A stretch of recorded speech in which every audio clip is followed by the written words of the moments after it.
welcome to my channel. Here tayo sa McKettrick Canyon Park ng Guadalupe Mountains.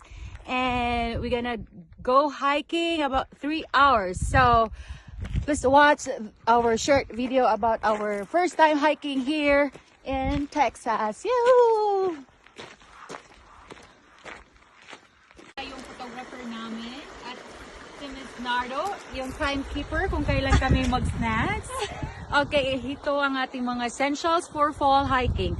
May baon kaming saging, water, dark chocolate, and we have medicines. Don't forget your scarf. Oh, your power bank, your caps, and your jackets. Yay!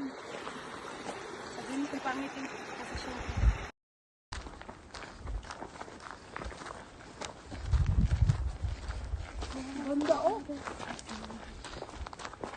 Guys, you want?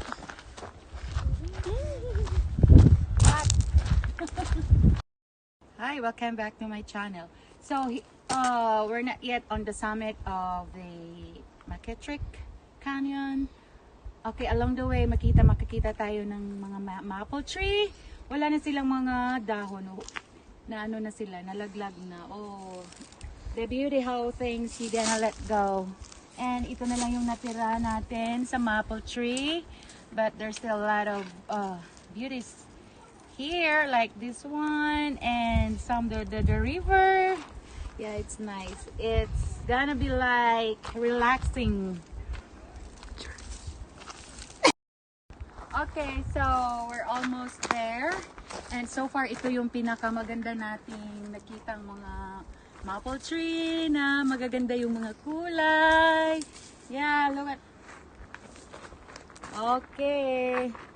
Mag-hi kayo kay Miss Feby, yung ano natin, yung ang tour guide at the same time our photographer. Yay! Okay, it's so enjoyable, so relaxing, and it's nice to be here. Okay, naka 2 hours walk na tayo guys. Dito magla-lunch na. Okay, ito yung mga baon namin. Yay! Para yung energy mabalik. And of course, para more energy, mas happy. Yeah, tara, kain na tayo.